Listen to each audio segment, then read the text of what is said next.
আসসালামু আলাইকুম, কেমন আছেন সবাই? আশা করি সকলে ভালো আছেন। PHP এর নতুন পর্বে আপনাদেরকে স্বাগতম। আজকে আমরা আলোচনা করব হচ্ছে কনস্ট্যান্ট নিয়ে। তো কনস্ট্যান্ট হচ্ছে একটা ভেরিয়েবলের মতো। তো ভেরিয়েবলটা যেরকম আমরা একটা ভ্যালু অ্যাসাইন করতে পারি, কনস্ট্যান্টও আমরা এরকম একটা ভ্যালু অ্যাসাইন করতে পারি। ভেরিয়েবল এবং কনস্ট্যান্টের মধ্যে একটু পার্থক্য আছে। তো আমরা এটা প্র্যাকটিক্যালি দেখি। ধরেন আমরা এখানে যদি একটা ভেরিয়েবল নিই, কীরকমভাবে নিব? আমরা একটা ভেরিয়েবল নিব হচ্ছে $x ইকুয়াল টু রিয়াজ। এখন আমরা এই রিয়াজটা ইকো করি। ইকো করব কিভাবে? আমরা $x, তাহলেই আমাদের হয়ে যাবে, আমাদের রিয়াজের ভ্যালুটা পাবো। এখন এখানে যদি আমরা এটাকে ওভাররাইট করি, যেমন ধরেন আবার আমি একটা ভেরিয়েবল নিলাম x এবং এটা ইকুয়াল টু হচ্ছে ধরেন জামাল। এখন আমি যদি এটাকে ইকো করি এক্সটাকে, এখন এই ভ্যালুটা কোনটা পাবে? অবশ্যই জামাল পাবে, কারণ এই এক্সের ভ্যালুটা আমরা ওভাররাইট করছি, চেঞ্জ করে ফেলছি। আবার যদি আমি এখানে আবার নিচে আরেকটা ভ্যালু নিই, $x ইকুয়াল টু 50 বা 60, 50। এখন এখানে যদি আমরা রিফ্রেশ করি তাহলে অবশ্যই আমরা 50 পাবো। তার মানে আমরা চাইলেই আমরা ভেরিয়েবলের ভ্যালু যে কোনো সময় চেঞ্জ করতে পারি, কিন্তু আমরা যখন কনস্ট্যান্ট ভেরিয়েবল নিয়ে কাজ করব তখন কনস্ট্যান্ট ভেরিয়েবলের ভ্যালু কিন্তু চেঞ্জ করা যায় না, কখনোই ভ্যালু পরিবর্তন করা যায় না। তো কনস্ট্যান্ট ভেরিয়েবল হচ্ছে এটা একটা ভেরিয়েবল। তো কনস্ট্যান্ট ভেরিয়েবলের লেখার সিনট্যাক্সটাকে আমি দেখাই দিই। লেখার সিকোয়েন্সটা হচ্ছে আমাদেরকে প্রথমে লিখতে হয় ডিফাইন্ড লিখে একটা ব্র্যাকেট দিতে হয় এবং এখানে তিনটা প্যারামিটার থাকে বা আর্গুমেন্ট থাকে। প্রথম হচ্ছে এখানে name, value, case and sensitive. এইটাই হচ্ছে কনস্ট্যান্ট ভেরিয়েবলের সিনট্যাক্স। তো এখানে কি হলো, এখানে আমরা প্রথমে ডিফাইন লিখলাম, ডিফাইন লিখে এখানে নাম আমরা যেটা ভেরিয়েবলের নাম লিখেছিলাম, যেটা হচ্ছে x লিখছিলাম আমরা সেইটা, এবং ভ্যালু হচ্ছে আমরা যে রিয়াদ, জামাল এবং 50 যেটা পাস করছিলাম সেইটা, এবং এই যে কেস এন্ড সেন্সিটিভ এটা হচ্ছে যে এইটার নামটা আমরা ভেরিয়েবল x ইকুয়াল টু হচ্ছে 2। এখন আমরা যদি এটা ইকো করি, ইকো এখানে বড় হাতের x দিব, এটাকে আমি অবশ্যই কমেন্ট আউট করি, নাহলে এরর আসতে পারে। এখন দেখেন এখানে কি এই ভেরিয়েবলটা এরর দেখাচ্ছে, কেন দেখাচ্ছে? কারণ এটা হচ্ছে ছোট হাতের, এটা হচ্ছে বড় হাতের, এই জন্য। এখানে যদি আমি ছোট হাতের x দিই তাহলে ঠিকই আমাদের ভেরিয়েবলটা কাজ করবে। ঠিক এইটাই হচ্ছে এই যে কেস এন্ড সেন্সিটিভের এইটাই হচ্ছে কাজ। মানে আমরা যেটা এখানে নামটা আমরা যেভাবে দিব, এই নামটা আমরা যেভাবে দিব ঠিক সেইভাবেই এরা কাজ করবো। অথবা আমরা যদি এই নামটাকে মানে ছোট হাতের বড় হাতের কোনো প্রবলেম না ফেস করতে চাই, তাহলে এখানে জাস্ট টুরু লিখে দিব। মানে এখানে ভেরিয়েবলের নাম, এখানে ভ্যালু যা দিব, তারপরে এখানে টুরু লিখে দিলে তাহলে এটা আমরা বড় হাতে ছোট হাতে অ্যাক্সেস করতে পারবো। বাই ডিফল্ট এটার ভ্যালু কিন্তু ফলস থাকে, ঠিক আছে? আর আরেকটা কথা বলে দিই, এই যে এখানে নাম দেওয়ার ক্ষেত্রে সবসময় মানে একটা অক্ষর হবে অথবা আন্ডারস্কোর। মানে এখানে যেমন এখানে আমরা নেম লিখলাম, নেম এই যে এটা যেমন একটা অক্ষর, আবার এখান থেকে চাইলে আমরা এই যে আন্ডারস্কোর আছে এটা দিয়ে শুরু করতে পারি, কিন্তু এখানে কখনো এই নাম্বার অথবা $সাইন বসানো যাবে না, তাইলে কাজ করবে না। তো চলুন আমরা একটা ডিফাইন্ড ভেরিয়েবল লিখি এবং সেখান থেকে আমরা একটা ভ্যালু রিটার্ন করে দেখি আমাদের কি অবস্থা, হ্যাঁ আমরা পারি কি না। তো আমরা প্রথমে লিখবো হচ্ছে ডিফাইন লিখে দিব। অবশ্যই আমরা এটা টেস্টিং পারপাস করতেছি, দ্যাটস ওয়াই আমরা এখানে নাম দিলাম হচ্ছে টেস্ট। অ্যান্ড টেস্টের ভ্যালু কি থাকবে? টেস্টের ভ্যালু থাকবে হচ্ছে ধরেন 50, ব্যাস এনাফ, আর কিছু দেওয়ার দরকার নেই। এখন আমরা যদি এইটাকে ইকো করি, ইকো টেস্টকে টেস্ট, ব্যাস। এখন আমি যদি এটাকে রিলোড দেই 50 পাইলাম। এখন যদি আমি এটাকে বড় হাতের লিখি, যেমন শুধু প্রথম টিটা যদি বড় হাতের দেই তাহলে এখানে কিন্তু আর আসবে না। এটাই হচ্ছে কেস সেন্সিটিভের কাজ। আবার আমরা আরেকটা কাজ করতে পারি, যেমন এই ভ্যালুটাকে আবার আমরা চাইলে ফাংশনের মধ্যেও কাজ করতে পারি, এটা দিয়ে আবার এরর মধ্যেও কাজ করতে পারি।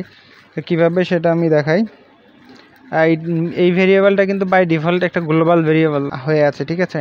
গ্লোবাল মানে আমরা এটাকে যে কোনো জায়গায় ব্যবহার করতে পারবো, আর এটা যেই এমনিতে নর্মাল যে ভেরিয়েবলগুলো থাকে ওগুলোকে আমরা যে কোনো জায়গায় ব্যবহার করতে পারবো না, ফাংশনের ভিতরে ব্যবহার করতে পারবো না, বিভিন্ন জায়গায় থাকে। কিন্তু যখন নর্মাল কোনো ভেরিয়েবলকে গ্লোবাল বানানোর জন্য হয় তখন আমাদেরকে গ্লোবাল ডিফাইন করতে হয়, কিন্তু এটাকে ডিফাইন করতে হয় না, এটা বাই ডিফল্ট গ্লোবাল ভেরিয়েবল হিসেবে থাকে। তো প্রথমত আমরা এটাকে রিটার্ন করলাম। এখন এটাকে আমরা যদি চাই যে এটাকে ওভাররাইট করবো, হ্যাঁ, ওভাররাইট করার জন্য যদি আমি যেটা দেখিয়েছিলাম, যেটা এর মধ্যে ভেরিয়েবলের মধ্যে এবং এটার মধ্যে যেটা আমাদের ডিফারেন্স, এইখানে কি করব, এটাকে টেস্ট নিলাম এবং টেস্টের জায়গায় আমি 50 জায়গায় ধরেন আরেকটা কিছু দিয়ে দিলাম 32। এখন এই টেস্ট যদি দিই আমাদের এখানে অবশ্যই এরর আসবে 16 নম্বর লাইন, ঠিক আছে, কারণ এটা অলরেডি ডিফাইন্ড হয়ে গেছে, constant test already defined in line number 1650, হ্যাঁ, এই জন্য এটা আসবে না পরের লাইনে, আর এটা অপারেট হবে না, কিন্তু ভেরিয়েবল ঠিকই অপারেট হইতো। এটাই হচ্ছে ডিফারেন্স। এখন আমরা এটাকে যদি একটা যোগ করে দেখি যে কীভাবে যোগ করা যায়। ধরেন এখানে আমরা আরেকটা ভেরিয়েবল নেই, ভেরিয়েবল এক্স ইকুয়াল টু 20। এখন এটাকে আমরা যোগ করব, যেমন এই টেস্ট এবং হচ্ছে এই ভেরিয়েবল এক্স যদি আমি এখানে দেই তাহলে দেখবেন আমার 70 আসবে, হ্যাঁ। এভাবে আমরা চাইলে এটাকে আমরা যে কোনো জায়গায় ব্যবহার করতে পারি। আবার এটা এই ডিফাইন ভেরিয়েবলটাকে আমরা আবার অ্যারে হিসাবে ব্যবহার করতে পারি। অ্যারে কীভাবে ব্যবহার করে দেখেন, আমি এখানে এই এগুলো কেটে দেই। ডিফাইন্ডের মধ্যে আমরা প্রথমত এখানে যেই আর্গুমেন্টগুলো থাকে এটাকে আমরা অ্যারে আকারে ব্যবহার করব। তো অ্যারে ব্যবহার করার জন্য আমরা প্রথমে যেটা দিব হচ্ছে নাম দিই হচ্ছে ধরেন কার্স দিলাম, এটা হচ্ছে নাম, এবং এই কারের মধ্যে এরপরে আমি একটা কমা দিয়ে আমাদেরকে অবশ্যই থার্ড ব্র্যাকেট দিতে হবে। থার্ড ব্র্যাকেট দিয়ে আমরা কয়েকটা কারের নাম লিখি, যেমন প্রথমত লিখি হচ্ছে আলফা ROMEO, আলফা রোমিও। পরেরটা লিখি হচ্ছে BMW, তারপরেরটা হচ্ছে টয়োটা, TOYOTA, টয়োটা। এখন এইগুলাকে আমরা চাইলে রান করাইতে পারি। এখন দেখবেন এখন কিছুই আসবে না, এখন আমরা কি করব, ইকো করব, ECHO, ইকো। অ্যারেকে আমরা ধরতে হয় কি দিয়ে, এটা ইকো করতে হয় কি দিয়ে, অবশ্যই আমাদের ইকো করতে হবে CARS, কার্স দিয়ে ইকো যদি করি তাহলে কি আমাদের আসবে না, কারণ এটা একটা অ্যারেকে ডিফাইন করার জন্য অবশ্যই আমাদেরকে এখানে থার্ড ব্র্যাকেট দিয়ে এখানে বলে দিতে হবে যে কোনটা আমরা অ্যাক্সেস করতে চাই। যেমন প্রথমটা হইলে 0, সেকেন্ডটা হইলে 1, এবং টয়োটা যদি হয় বা থার্ডটা যদি হয় তাহলে 2। আমরা ধরেন সেকেন্ডটা ইউজ করতে চাই, মানে সেকেন্ড জিনিসটা আমরা এখানে ব্রাউজারে দেখাতে চাই BMW, তখন আমরা 1 ইউজ করলাম।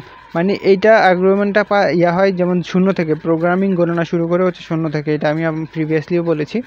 তো এইটা 0 থেকে শুরু হয়, 0, 1, 2। তো আমরা যদি টয়োটাকে অ্যাক্সেস করতে চাই তাহলে আমাদেরকে 2 দিতে হবে, তাহলে টয়োটা আমাদের শো হবে। এটা হচ্ছে এটা ভেরিয়েবল ইন অ্যারে, মানে কনস্ট্যান্ট ভেরিয়েবল ইন অ্যারে।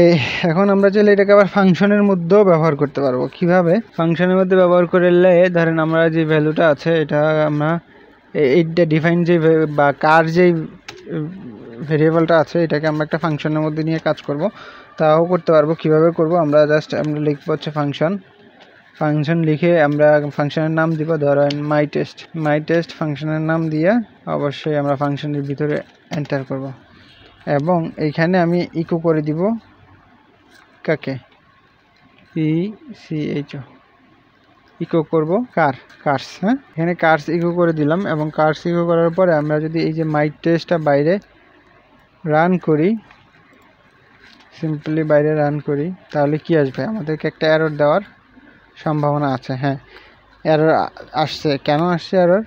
কারণ আমরা এখানে ডিফাইন করে দেই নাই মাই টেস্টের কোন কার্ডটাকে আমাকে সে দেখাবে, তাহলে আমি এখানে অবশ্যই ডিফাইন করে দিতে হবে।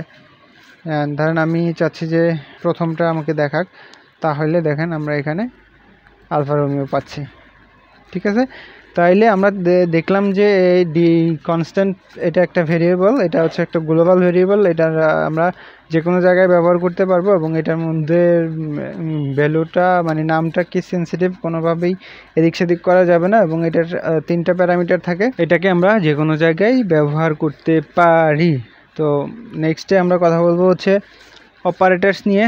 তো দেখা হচ্ছে নেক্সট এপিসোডে, তখন পর্যন্ত ভালো থাকবেন, সুস্থ থাকবেন আর আমার জন্য দোয়া করবেন। আল্লাহ হাফেজ।